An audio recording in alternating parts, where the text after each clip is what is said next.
अतिशय कृतकृत्य असं वाटतंय की इतका मोठा डोलारा आणि त्याच्यात आपण एक छोटासा भाग असतो, कॉग इन द व्हील असं म्हणतो तसं.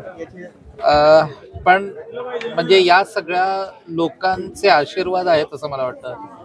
मुख्यतः स्वातंत्र्यवीर सावरकर ज्यांनी हे अतिशय उत्कृष्ट असं नाटक लिहिलेलं आहे, तेच इतकं प्रेरणादायक आहे. कारण त्यांची म्हणजे त्यांची बुद्धिमत्ता तर आपल्याला माहितीच आहे, पण त्यांचा एकूण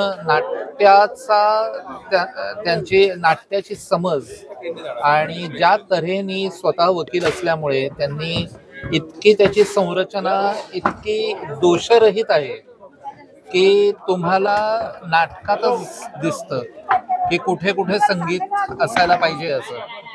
आणि त्यामुळे मला ते सोपंही गेलं, त्याचवेळी ते कठीणही वाटत होतं. पण ऋषिकेश जोशी यांचे मी आभार मानेन, कारण त्यांनी माझ्यासाठी खूप सोपं केलं काम. कारण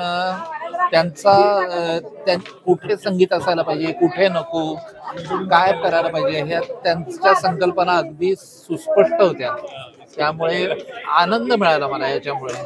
कुठेही एकही मिनिट असं दडपण आलं नाही. मुख्य म्हणजे काय, आता तुम्ही बघाल की दोन वेगवेगळ्या चालींमध्ये बुद्धम शरणम गच्छामी हे येतं.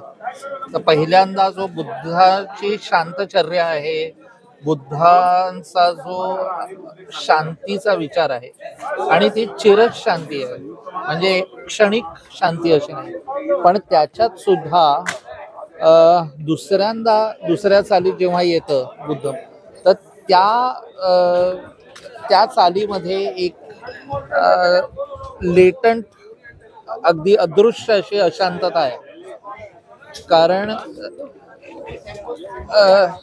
म्हणजे त्या शांततेला सुद्धा सतत कोणीतरी भंग करणारे एक तत्व पुन्हा पुन्हा जन्म घेतच राहतात.